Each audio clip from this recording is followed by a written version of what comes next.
le Seigneur vous bénisse. Excusez-moi, vous pouvez vous lever pour que nous lisons la parole de Dieu.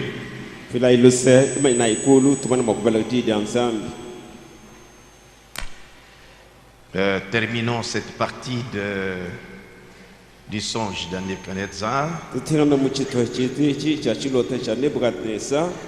Je pensais que le son de ce jour-là avait perturbé, mais je suivais à la radio que c'était quand même passé.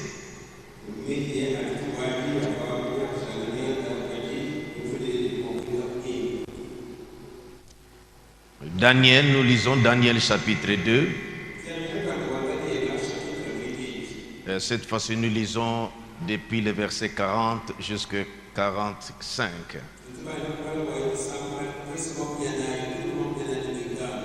40 à 42 debout et 43 à 45 assis.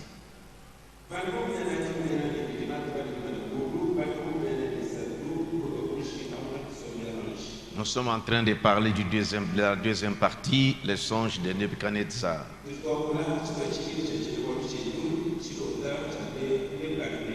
qui est aussi indispensable. Il y aura un quatrième royaume, tout comme du fer.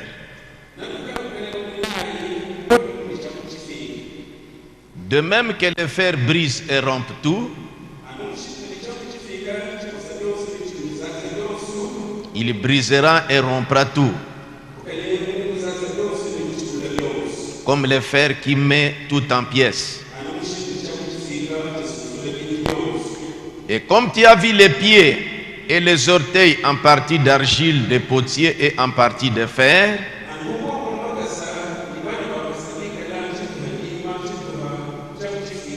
ce royaume sera divisé, mais il y aura en lui quelque chose de la force du fer. Parce que tu as vu le fer mêlé avec l'argile. Et comme les doigts des pieds étaient en partie de fer et en partie d'argile,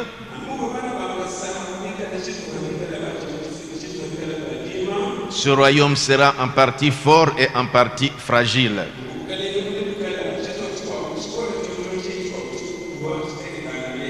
Tu as vu le fer mêlé avec l'argile, parce qu'ils se mêleront par des alliances humaines. Nous pouvons nous asseoir. Mais ils ne seront point unis l'un à l'autre, de même que le fer ne s'allie point avec l'argile. Dans les temps de ce roi,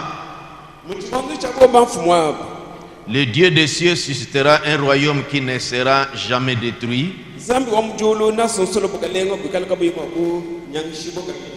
et qui ne passera point sous la domination d'un autre peuple. Il brisera et détruira tous ces royaumes-là, et lui-même subsistera éternellement. C'est ce qui indique la pierre qui tu as vu se détacher de la montagne sans le secours d'aucune main, et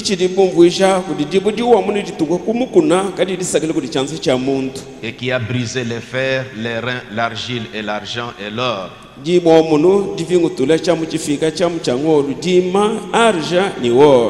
Le grand Dieu a fait connaître au roi ce qui doit arriver après cela. Le songe est véritable et son explication est certaine. Prions encore. Seigneur Jésus, il faudra introduire cette partie pour que nous puissions bien comprendre cette grande prophétie.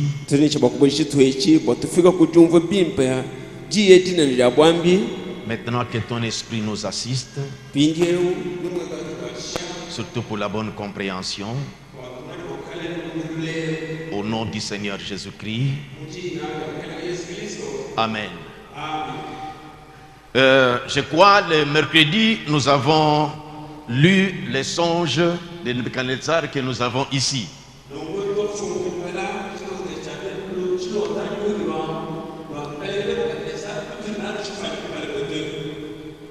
Est-ce que l'écho de Chiluba, vous suivez bien ou bien ça tournoie? Ah, ça va. Nous continuons.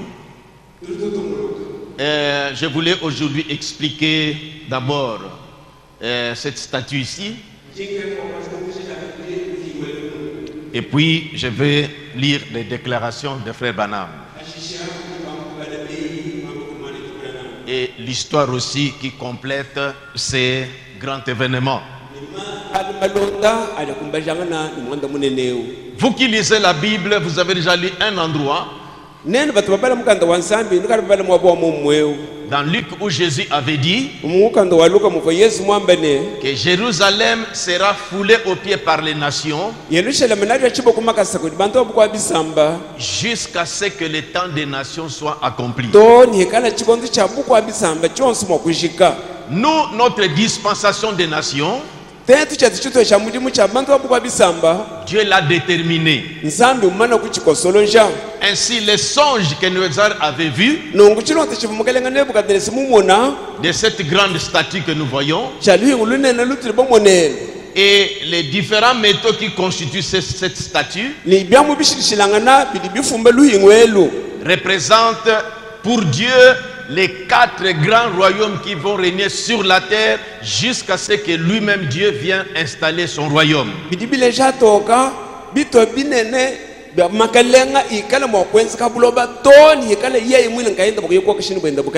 Nous pouvons parler aujourd'hui des pays de grande puissance. On peut parler de la France. On peut parler de l'Angleterre. On peut parler de la Chine qui monte. Mais pour Dieu, dans l'histoire de l'humanité, il n'y a que 4 royaumes qui devaient régner sur la terre jusqu'à ce que lui-même Dieu vienne instaurer son royaume.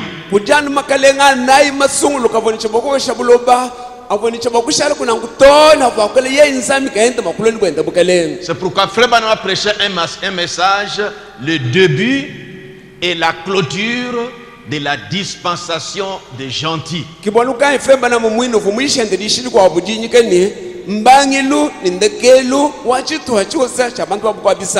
Et la dispensation des gentils, pour nous les nations, nous devons être sous la domination des 4 royaumes.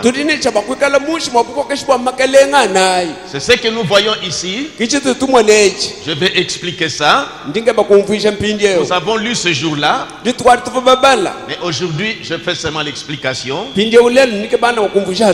Je crois que vous avez des écrans. Cette grande statue que Nebuchadnezzar avait vue est composée de 4 métaux différents. Nous allons plus insister sur la partie des jambes. Parce que c'est cette partie-là qui est en rapport avec notre grand sujet sur la bête. Alors, cette tête d'or, nous avons suivi que c'est le royaume de Babylone avec Nebuchadnezzar à la tête. Mais ce temps-là est déjà passé. Deuxième royaume qui devait être en argent, composé des Mèdes et des Perses, qui ont régné en ce temps-là, et leur règne avait déjà pris fin. Troisième royaume, qui représente le ventre et cuisse en airain, ce fut le royaume des Grecs qui ont régné, l'histoire prouve cela.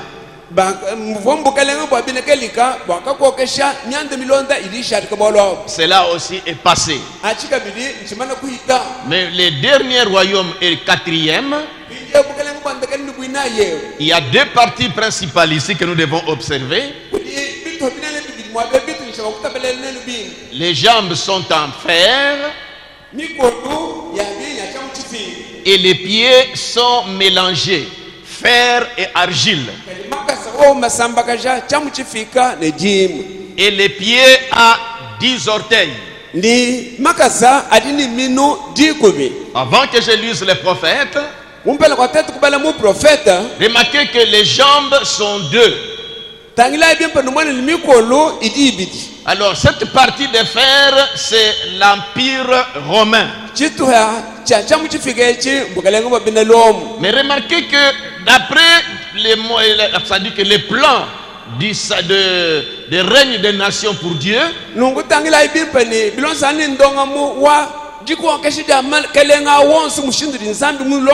ne parle pas de la France et d'autres pays. J'ai lu beaucoup à l'internet. Ainsi, les deux jambes de cette statue ici, qui était en fer, ce dernier royaume ici, parce que si vous vous rappelez quand nous avions lu dans la Bible les mercredis, parce que je gagne du temps, la pierre qui fut détachée sans le secours d'aucune main est venue frapper les pieds de la statue.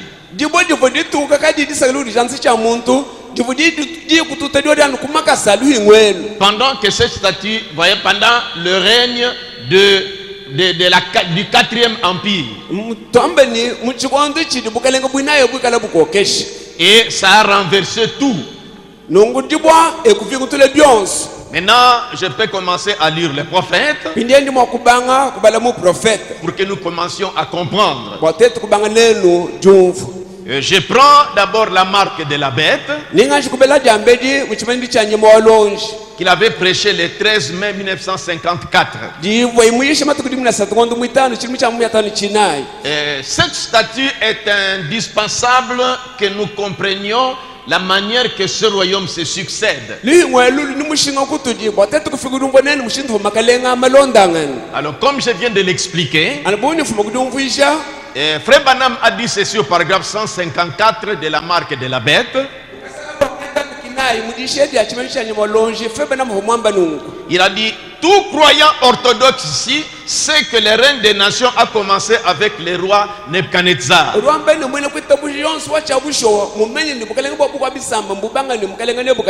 Donc la tête d'or. Il dit pas vrai. Il dit: et c'était la tête d'or, ce qui était les Babyloniens. En second, il y avait les Mèdes et les Perses. Après ça, il y avait l'Empire grec. Ensuite, l'Empire romain. Notez très bien que la bête dont on parle et qui monte de la mer, c'est l'Empire romain. Païenne. L'Empire romain. C'est ça la bête qui monte de la mer. Et cet empire-là, en ce temps-là, avait la force de fer. Et Frère Branham dit, à la fin de l'Empire romain, Jésus-Christ était la pierre qui s'est détachée de la montagne, sans le secours d'aucune main, qui est arrivé en roulant et qui a fracassé la statue et qui a rempli la terre. Nous pouvons nous étonner aujourd'hui. Est-ce que l'Empire romain qui règne aujourd'hui, c'est ça la question qu'on peut se poser. Si pour Dieu il ne reconnaît que, pardonnez-moi, Si pour lui ne reconnaît que ces 4 royaumes, mais aujourd'hui Rome impériale c'est déjà dissous et Rome ne règne plus sur le monde.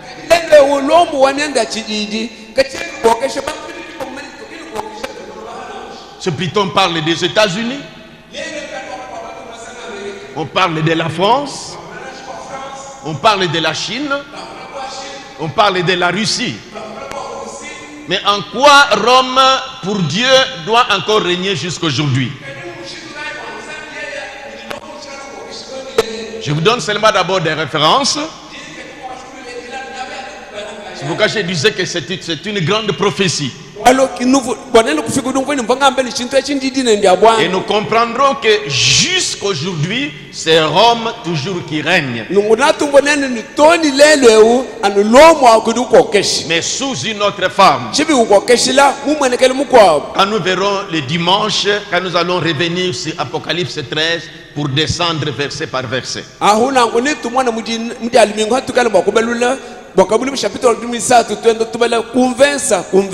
Nous avons voulu revenir sur les sons de Nebuchadnezzar pour que nous comprenions qu'il y a 4 royaumes. Ce sont là les 4 grandes bêtes. Une bête signifie une puissance. Une nation puissante qui devait régner sur la terre. Frère Branham dit dans les messages le début et la fin de la dispensation des gentils. Non, excusez-moi, avant que je continue à lire Frère Branham. Maintenant, qu'est-ce que signifie, pourquoi au pied ici le pied est mélangé de l'argile et de fer? D'ici jusque là c'est le fer. Les jambes. Mais à partir du pied ça devient mélangé l'argile et le fer.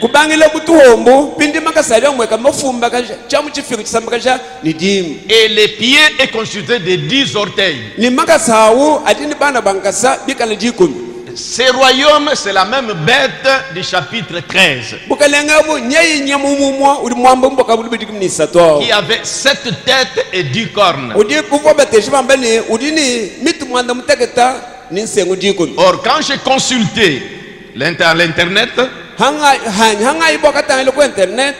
on a dit ceci. Parce que vous voyez que ce royaume qui est le 4e royaume avec 2 jambes, l'Empire romain, comme je vous donnerai des points de l'histoire ici, c'était divisé en 2. L'Empire romain a fini par se diviser en 2. Il y avait l'Empire romain d'Orient et l'Empire romain d'Occident.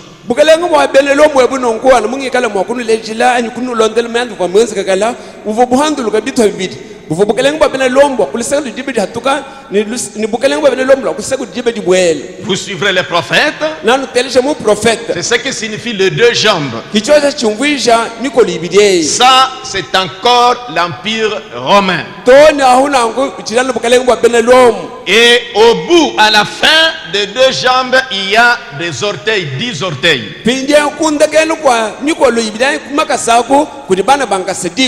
Or, quand nous reviendrons dans Apocalypse 13, le dimanche, vous verrez qu'on dit que cette bête avait 7 têtes et 10 cornes. Et les 10 cornes sont 10 royaumes qui seront issus de ces 2 empires-là. Cela m'a frappé aussi quand je faisais des recherches dans l'internet. Et j'ai ce paragraphe, cet endroit ici. Voici les 10 nations qui apparurent lors de la chute de l'Empire romain.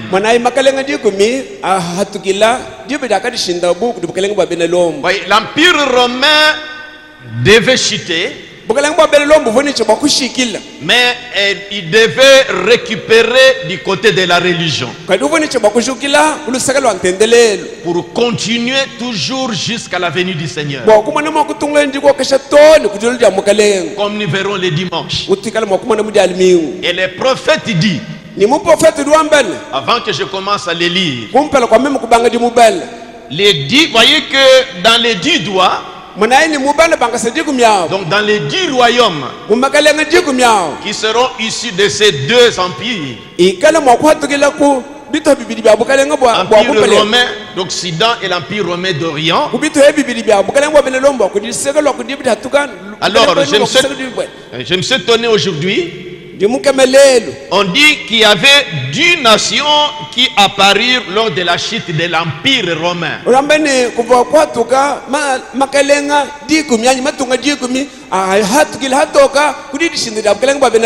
Je vous lirai les prophètes. L'histoire confirme cela. Donc, les 10 orteils sont les 10 royaumes. Et on dit ceci: les Saxons qui sont à l'origine des 10 nations, donc la nation anglaise. S'il y avait l'espace, j'allais écrire. Et les Francs. Les Francs, donc comme Makuta. Mais on les appelait en ce temps-là. À l'origine de la nation française.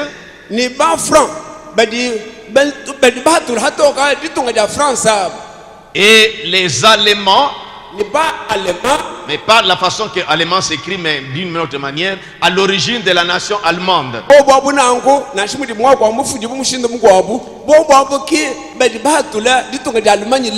Et puis les Visigoths, à l'origine de la nation espagnole. Les Suèves, à l'origine de la nation portugaise. Les Lombards, à l'origine de la nation italienne. Les Burgondes, à l'origine de la nation suisse. Les Hérules, disparus depuis cette nation-là. Les Vandales, et aussi ont disparu. Et les Ostrogoths, et aussi ont disparu. Voyez, dans la prophétie, la statue avait à la fin, au bout 10 doigts, 10 orteils.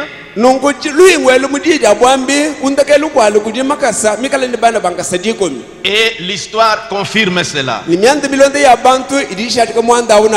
nous verrons le dimanche que cette bête avait 7 têtes et 10 cornes. Et dans Apocalypse 17, on avait vu une femme qui symbolise la Bible, assise sur cette bête-là écarlate. Mais là, nous verrons ça le dimanche. Mais j'ai voulu aujourd'hui que nous comprenions cette statue. Maintenant, je commence à continuer à lire les prophètes. Et les pieds composés de fer et d'argile. Nous disons à l'avance, c'est le catholicisme et le protestantisme mélangés ensemble. Mais nous verrons ça vraiment clairement le dimanche. Et notez que Rome impériale avait perdu. Mais il avait récupéré du côté de la religion. Et le monde ne voit pas. Mais Rome continue à régner. par les moyens du catholicisme. Et c'est le dernier royaume jusqu'à ce que Jésus viendra. Maintenant les prophètes expliquent. Je suis dans le début et la fin de la dispensation des gentils. Au paragraphe 8, le prophète avait dit: eh bien, en réalité, Daniel était le prophète des gentils. Daniel a vu la montée et la chute de tout l'âge des gentils.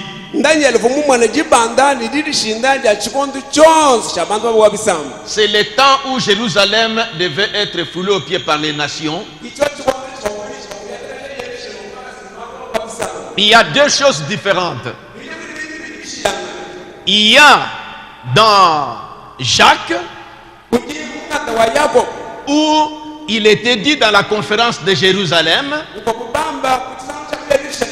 que Dieu va jeter le regard parmi les nations pour chercher un peuple qui va porter son nom.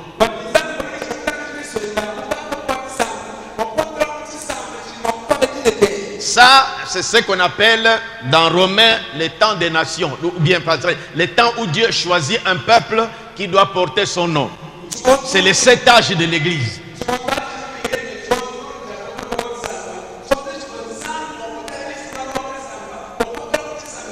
Ou autrement, la plénitude des nations. Mais il y a le temps où la dispensation des gentils, où Israël ne règne pas, on ne fait que le mater. C'est le temps où ces 4 royaumes règnent encore sur la terre. Parce que Israël ne sera rétabli que quand Jésus, leur Messie, viendra installer le royaume.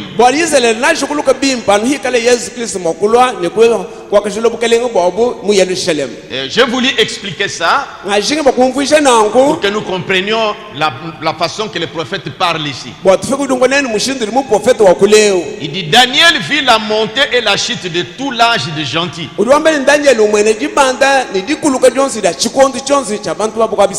Il est appelé le prophète des gentils.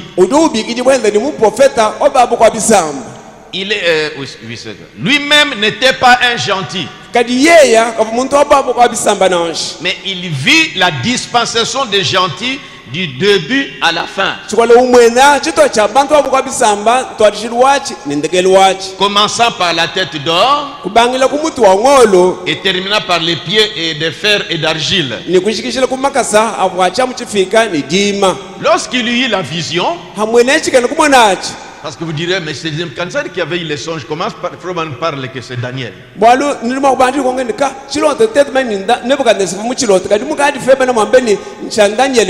Non, pour venir interpréter ça, Dieu lui avait montré ça en vision d'abord. Parce que Nebuchadnezzar avait dit qu'il avait appelé les magiciens pour leur dire que vous révélez-moi d'abord les songes et ensuite donnez-moi l'interprétation.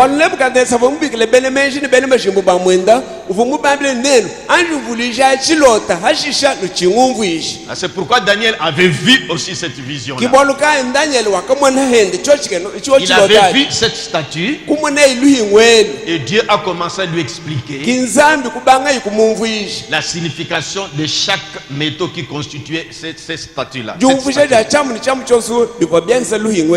Lorsqu'il y eut la vision, paragraphe 50,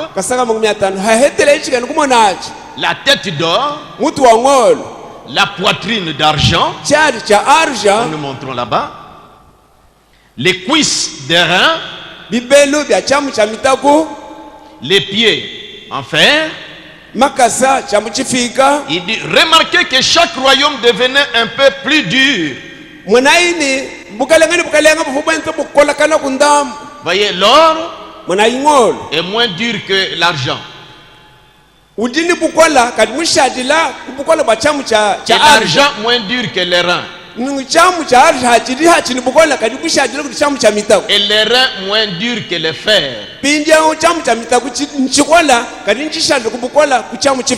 se dit que remarquez, Ensuite que cela commence par l'or,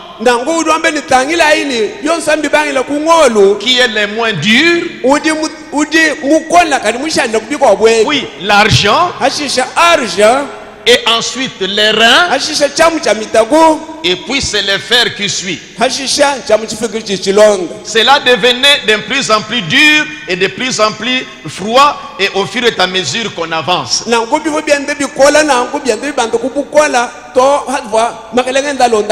Parce que ceux qui connaissent l'histoire, la France aujourd'hui, tous ces pays étaient sous la domination romaine. Heureusement, j'ai laissé les papiers là où j'avais tiré des pays qui étaient sous la domination romaine en ces temps-là. Ça dit que la Rome impériale. Tous ces pays de l'Europe, même quelques pays d'Afrique, même en Asie, c'était un royaume puissant. Tous ces pays étaient sous sa domination. Mais quand elle avait perdu de la domination du côté politique, c'est là que nous verrons les dimanches. Dans Apocalypse 13, la manière que le prophète interprète ça, il était dit que l'une de ses têtes était blessée à mort. Vous lirez ça déjà, Apocalypse 13. Allez lire ça bien à la maison, parce que nous allons traiter ça les dimanches. Mais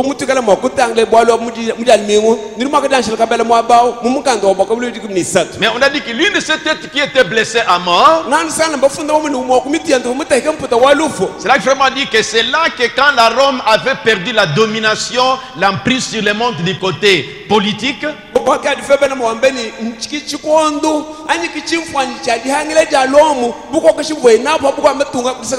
mais il est dit que mais sa blessure mortelle fut guérie. C'est quand il a récupéré du côté de la religion. Écoutez ce qui confirme que Frère Branham dit la vérité. Je lis encore dans l'histoire, suivez. À l'internet, dans les recherches.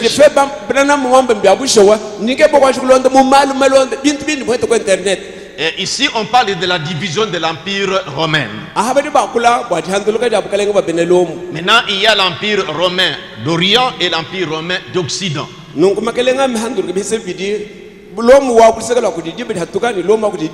On dit c'est en 395 que cela est arrivé. On dit ceci: l'unité de l'empire n'est que temporairement rétablie sous Constantin. Ça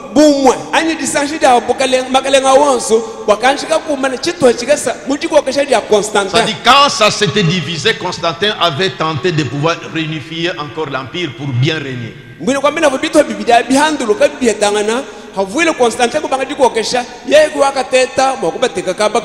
Car après sa mort, le recours à un co-empereur devient presque systématique.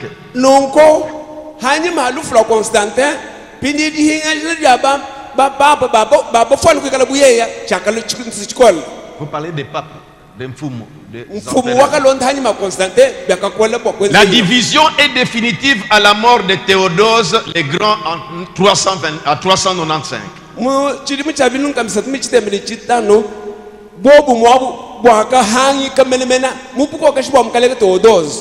Alors les parties occidentales et orientales échoient à ses deux fils, Honorius et Arcadius.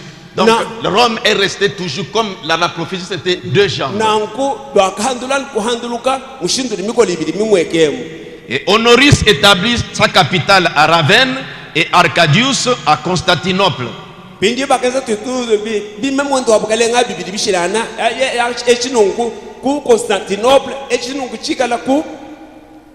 Constantinople. Le chef c'était Arcadius. Ça c'est l'internet ou l'histoire qui confirme la façon, l'interprétation que Frère Branham donne.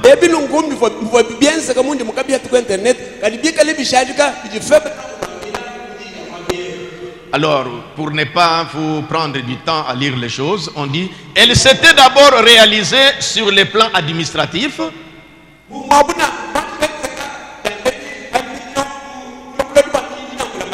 Puis s'étend à la dimension religieuse lors du concile de Chalcédoine en 425. Mais cette partie, nous verrons ça vraiment les dimanches. Mais suivons les prophètes ici. Je reviens dans les débuts et la clôture de la dispensation des gentils. Les trois premiers royaumes n'est pas vraiment, je vous lis seulement, mais nous voulons vraiment nous appuyer sur le quatrième royaume.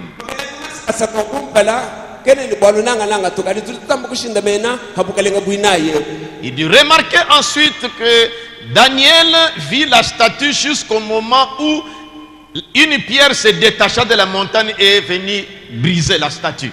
Frère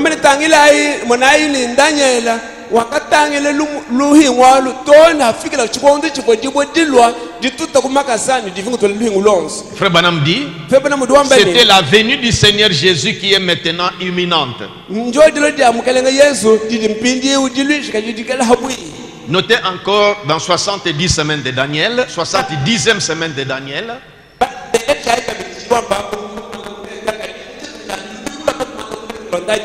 depuis les paragraphes 121 à 123. Il revient encore pour expliquer toujours les quatre métaux. Mais je prends l'endroit le plus important pour les Romains. Il dit, les Romains, et qui gouverne le monde des nations depuis ce temps-là? Il dit les Romains. Les Romains. Et ça, c'était le fer. Il dit, et puis remarquez, Rome existe jusqu'à la fin. Parce qu'il y en avait jusqu'au bout des orteils. Parce que le fer est arrivé jusqu'au bout des orteils. Donc Rome règne jusqu'à la fin. Il est entré même dans les 10 royaumes. Vous savez, le prophète dit que remarquez presque partout dans le monde. Quand Rome impériale a récupéré du côté de la religion, c'est comme ça que le catholicisme s'est infiltré dans toutes les nations. C'est la force du fer.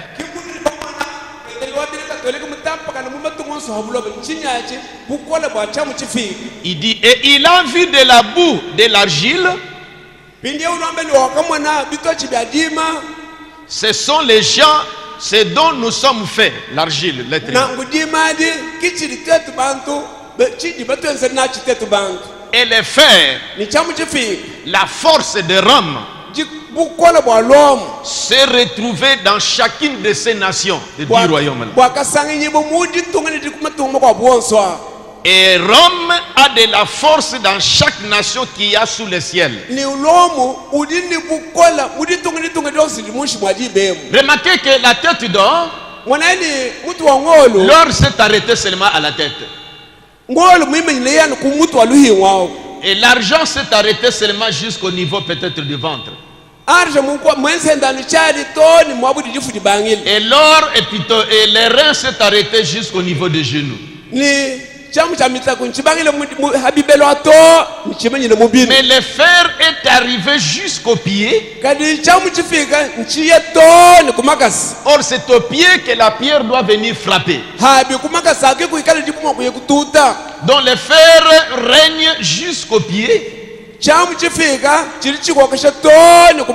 Dans les 10 orteils, ou les 10 royaumes, d'où sont sortis les peuples en Europe aujourd'hui. Et vous remarquez que les fers, c'est Rome qui est partout, même dans notre pays, dans chaque pays. Vous voyez, les fers s'est glissé.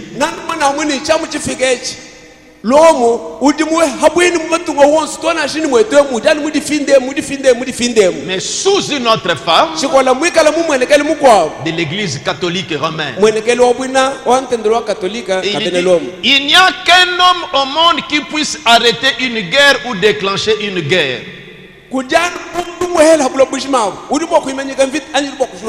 En disant un mot.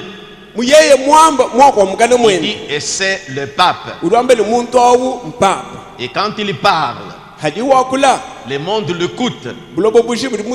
Ça, laissez ça passer, c'est comme ça que les prophètes montrent ça. Qu'est-ce qui arriverait s'il disait qu'aucun catholique ne prenne les armes? Voyez, il est le mieux écouté aujourd'hui. Rome a récupéré du côté de la religion, parce que dans la prophétie, c'est Rome, Jésus à sa venue viendra trouver toujours Rome régnant. Toujours les prophètes parlant. Nous sommes en train de montrer ça pour que nous comprenions la quatrième bête. Début et fin de la dispensation des gentils. Je reviens dans ce message. Vous lirez à la maison depuis paragraphe 103 jusqu'à 106 où il parle de Babylone ainsi de suite.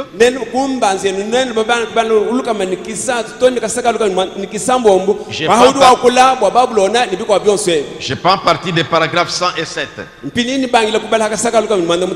Et ces derniers qui sont tombés sous la domination de qui? Donc les Grecs, quand ils sont tombés, il dit des Romains. Les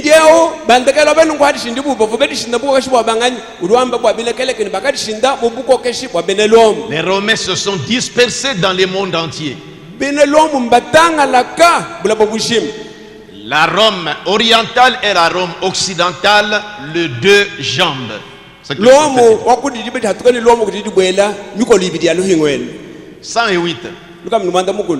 Il dit, les fers et l'argile formaient les orteils.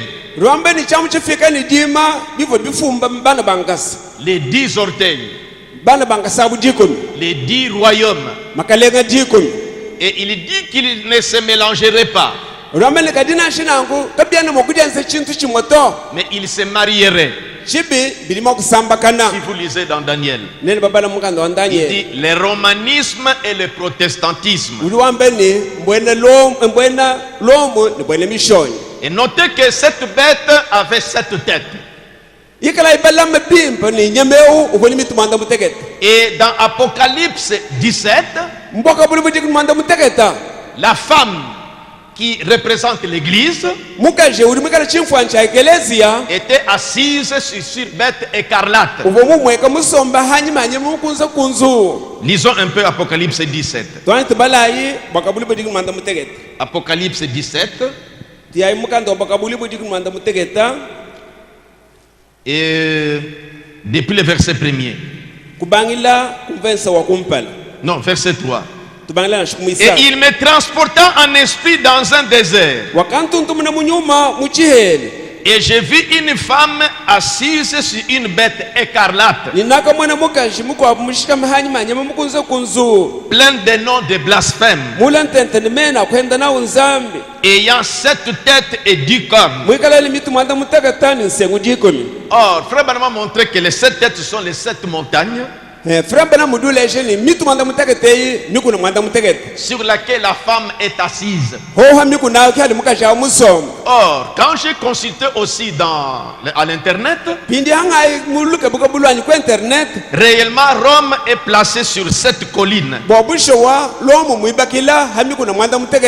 Et voici ce qui est dit, quelles sont les 7 collines. Et on a cité ça ici, je crois que j'ai ça ici. Les 7 collines, voilà. C'est écrit même, hein, j'ai vu ça dans l'internet là, dans les 7 collines de la Rome classique. L'Aventin, première colline, Aventin, Caelius, le Capitole, l'Esquilin, les Palatins, les Quirinal, et Viminal. Attention, c'est pas Vim, hein, mais Viminal.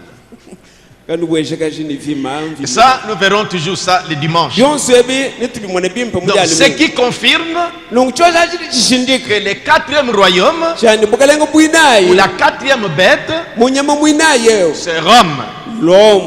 C'est bien Rome. Et qui lui a donné la puissance pour être forte comme ça, en vue de conquérir le monde en ce temps-là. Remarquerez que quand il a changé de tactique, quand la Rome impériale ou Rome, l'Empire romain avait perdu du côté politique, sous Constantin, il avait récupéré du côté de la religion. Et c'est là que quand j'ai lu la marque de la bête de 60, parce que vraiment prêché à trois fois la marque de la bête,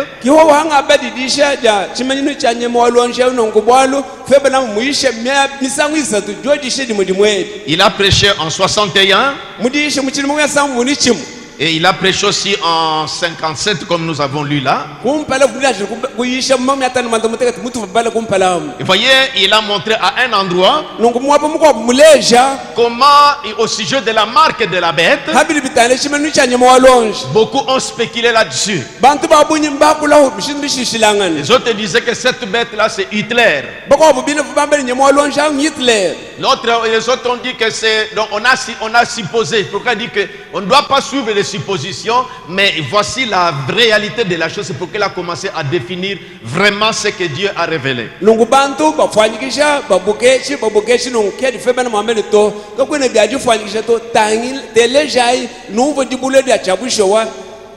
Et nous verrons vraiment ça le dimanche. Mais nous continuons toujours. Je tire votre attention sur la 4e bête, la façon dont les prophètes parlent.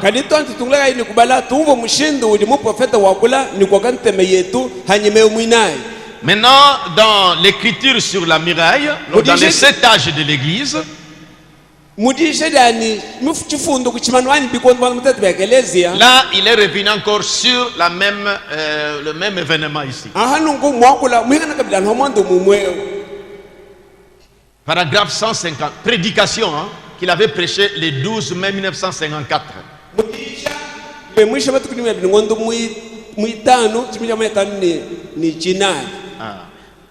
Le paragraphe 150, la partie B. Je prends directement l'endroit. Je peux rentrer dans l'Ancien Testament et prendre les songes de Daniel et vous montrer la vision du royaume des gentils. Comment il vit une image debout avec une tête d'or, la poitrine d'argent et les cuisses donc ça.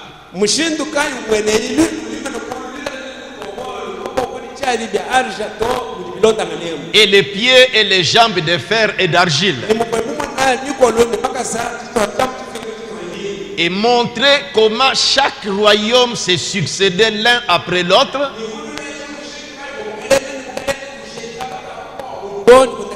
Exactement comment chaque royaume est, exactement de la manière que la Bible disait. Et l'Empire romain s'est subdivisé en 10 royaumes. D'abord Rome de l'Est et Rome de l'Ouest. Donc les 2 jambes. Et ainsi de suite. Et là-dedans, il y avait le fer et de l'argile. Les protestants et le catholicisme sous la même domination des gentils.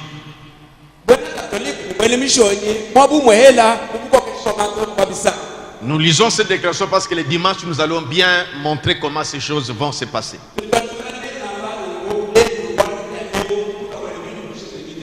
Il parle encore dans le message, l'écriture sur la muraille. Paragraphe 85.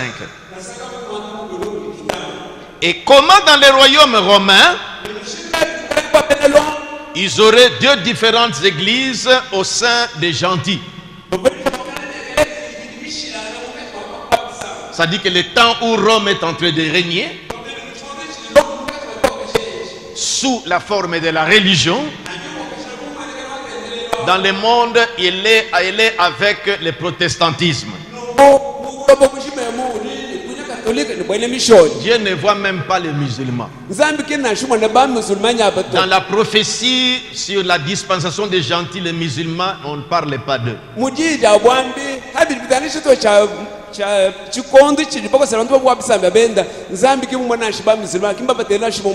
Il dit les fers de l'église catholique romaine et l'argile de la protestante.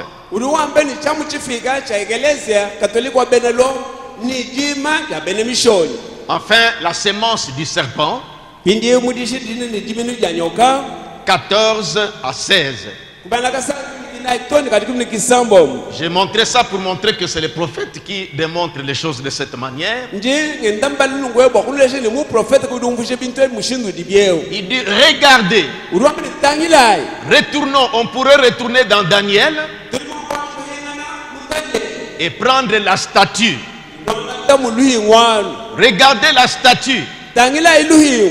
La tête d'or. Le royaume de Babylone. Les reins. Il corrige l'argent. Les Mèdes et les Perses. Les reins. Alexandre le Grand. Et ainsi de suite. Ensuite, les empires romains. La Rome orientale et la Rome occidentale, les deux jambes. Et remarquez dans ces 10 royaumes, donc les orteils, qui correspondent exactement aux 10 cornes,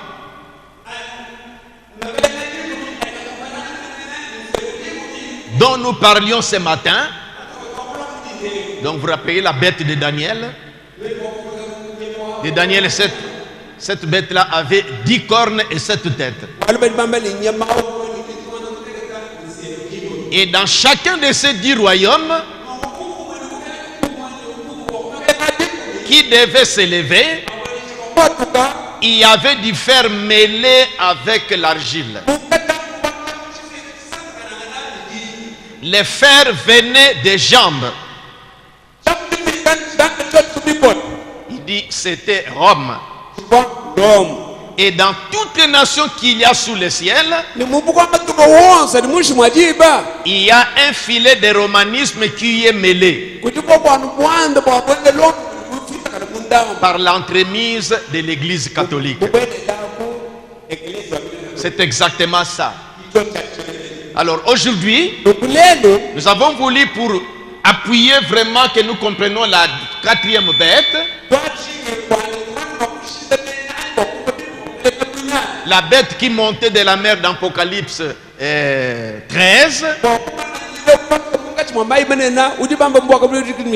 était l'une des 4 bêtes de Daniel 7. Et c'est le 4e royaume dans les songes de Nebuchadnezzar. Et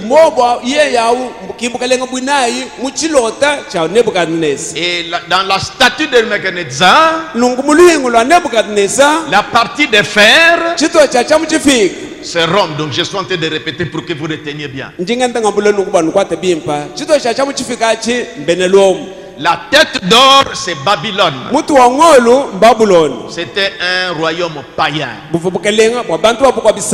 Et la poitrine, Ça c'est le Mède et les Perses. Encore un royaume païen. Toujours avec cette puissance-là. Et le ventre et cuisse en airain, ce sont les Grecs. Et l'histoire prouve ça, que c'est comme ça que le royaume, la domination s'était succédée dans le monde. Mais les jambes et les pieds, c'est le fer qui est là. Et le fer est plus dur que les reins. Le fer est plus dur que l'argent. Le fer aussi est plus dur que l'or. C'est pourquoi Dieu a dit que cette bête-là était terrible. Il est renversé. Revenez dans l'histoire. Tous ces pays, quand Rome a perdu du côté politique, c'est là que des Francs ont commencé à apparaître. Ils se dégageaient des Suisses, tous ces pays-là. Mais tous ces pays, même c'était sous la domination romaine, même Israël. Parce que du temps de Jésus, c'était toujours Rome de Pilate. Na Israel mwina kumpala uvana mubuka shibwabene lomu anwaji lomu udishinda uhanda kulisakala chididi kandi matunga wonso hatikala toko ba France ba Allemagne matunga wonso amputo hadi abankumwe kampini hadi shindi lomu kulisakala. Et parmi les nations, au moins une nation que nous verrons les dimanches. Dans Apocalypse 13, verset 11, une autre bête qui monte de la terre là, c'est les États-Unis.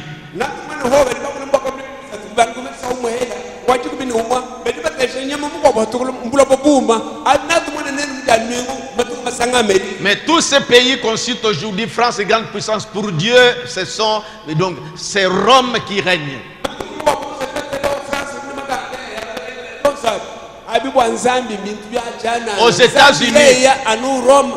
Aux États-Unis, Rome est là par l'entremise de l'Église catholique. Dans notre pays, Rome est là. Et dans les pays musulmans, en Israël, Rome est là. Et vous partez partout, les fers s'est glissé. Ils ne sont que deux avec l'argile, les protestants.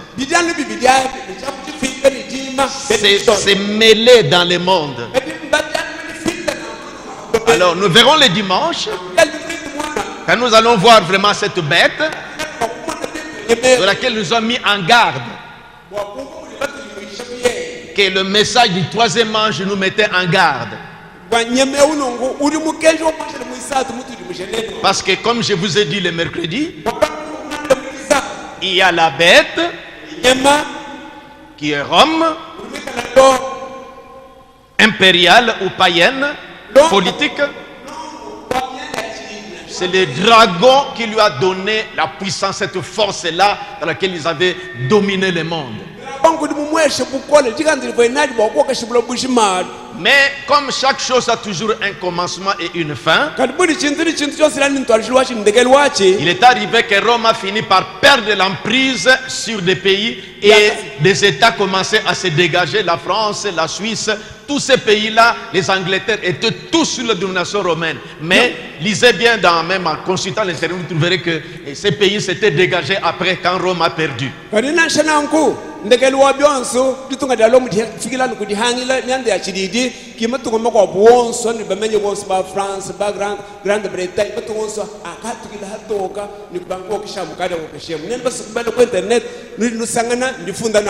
Donc les fers, c'est Rome impériale. Mais ce fer-là est arrivé jusqu'aux orteils. Ça ne s'était pas arrêté seulement aux chevilles, mais jusqu'aux orteils. Et quand la pierre vient frapper la statue, on frappe aussi les pieds où il y a encore les fers.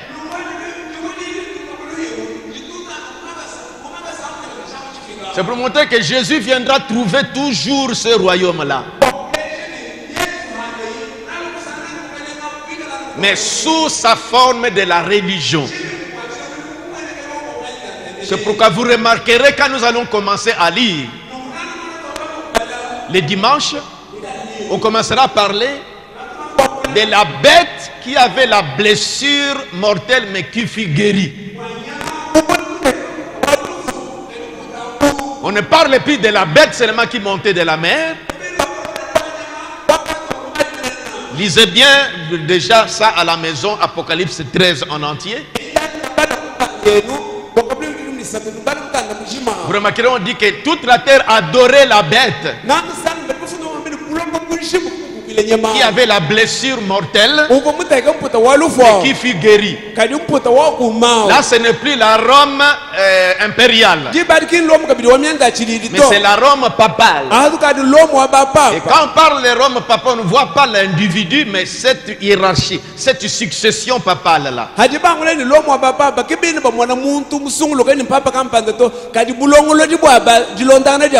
Et vous comprendrez cette corne là qui était sorti du quatrième royaume, quatrième bête, et qui parlait. Et si vous ouvrez 1 Thessaloniciens, 2 Thessaloniciens, nous verrons ça le dimanche. Allez lire 2 Thessaloniciens chapitre 2. Là, on parle de l'homme du péché.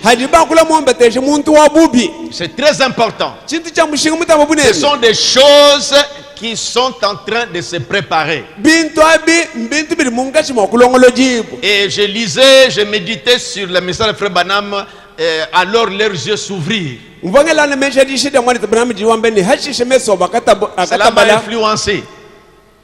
Cela m'a influencé. Quand Frère Branham m'a dit, lorsque Jésus marchait avec ses disciples sur le chemin d'Emmaüs, il ne voulait pas qu'il manque à comprendre l'accomplissement de la prophétie. C'est comme on a diminué le son.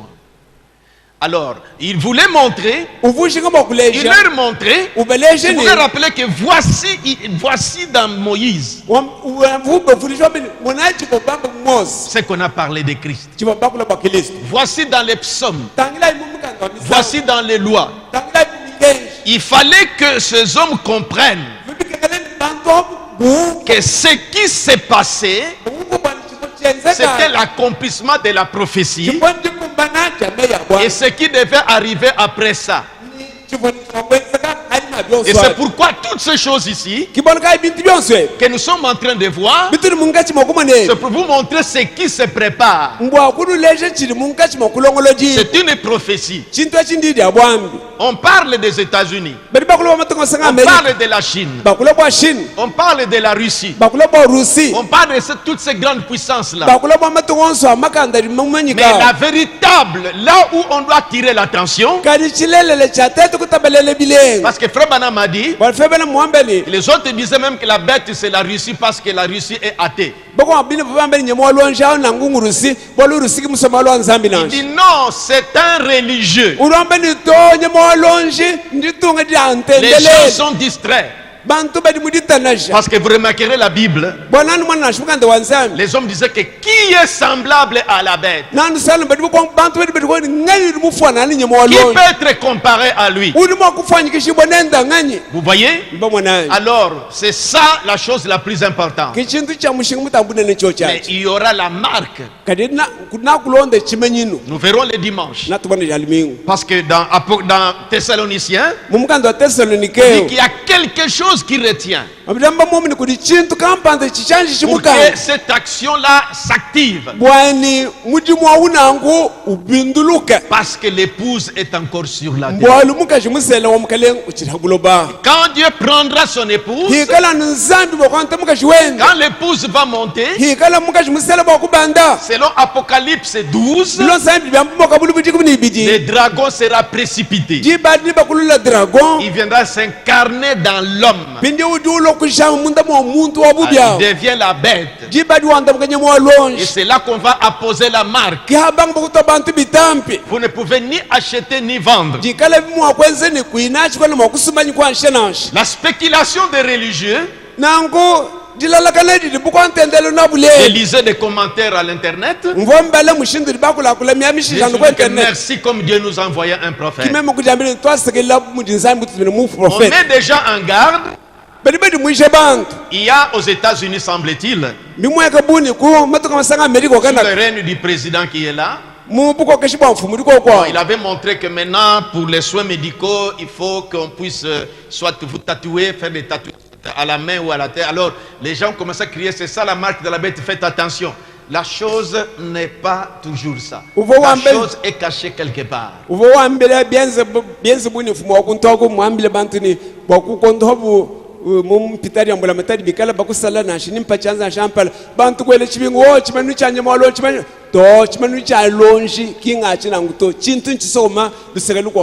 Comment on dit que ça ne sera pas une marque sur la main comme ça sur le front. Et sur la main, c'est obéir à ces ordres qui sont donnés. Et sur le front, je crois que c'est accepter la chose. C'est pourquoi nous devons être éclairés sur des choses qui sont en train de se préparer. Et le dimanche, nous allons vraiment prendre Apocalypse 13 et descendre verset après verset. Et que nous voyons les dangers qui y est là. Pourquoi cet ange avait dit que personne ne prenne cette marque-là? Alors, comme devoir, aller lire Apocalypse 13 et réaliser Daniel 7, parce que c'est là que nous allons parler les dimanches. Et nous allons toucher par là, par-ci, par là où les prophètes ont interprété ça. Et aussi 2 Thessaloniciens chapitre 2. Ce sont ces livres-là que nous allons traiter les dimanches. Et vous remarquerez des points qui vont vous frapper, que le prophète va dénouer, et que nous comprenions clairement dans quel temps nous sommes, qu'est-ce qui se prépare à arriver. Nous suivons des déplacements que la tête de l'église catholique est en train de faire.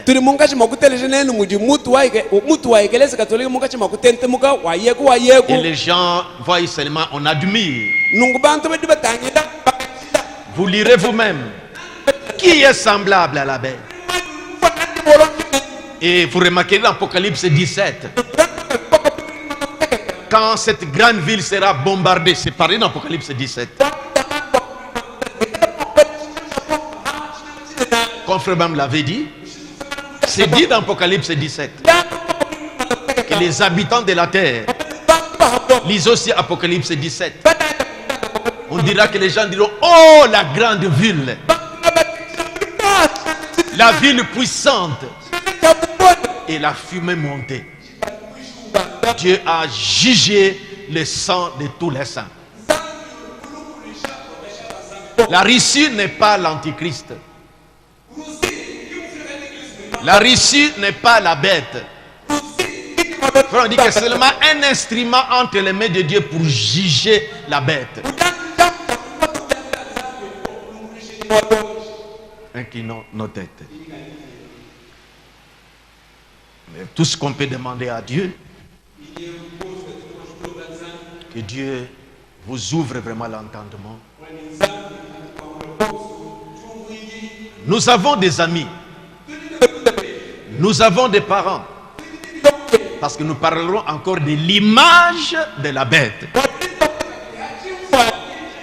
Parce que quand vous lirez dans la Bible, la bête d'Apocalypse qui sort de la terre d'Apocalypse 13 verset 11 oblige les habitants de la terre à adorer l'image faite à la bête.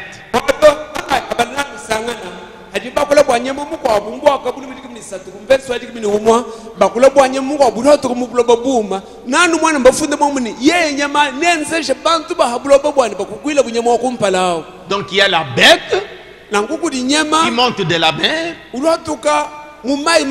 Et l'une de ces têtes fut blessée. Il fut guéri. Il a repris. Et il y a une bête qui monte de la terre. Et il y a l'image faite à la première bête. Quand après il a voyé c'est mondial et ça doit être aussi mondial. Alors c'est très important de connaître ça. Nous avons des amis qui sont dans des dénominations dont les pasteurs ne comprennent pas ce qui se passe et qui courent derrière, qui courent dans les réunions écuméniques, mais ne savent pas ce que cela signifie. La marque ne sera pas sur le front. La marque ne sera pas sur la main. Mais c'est obéir et faire cette volonté-là.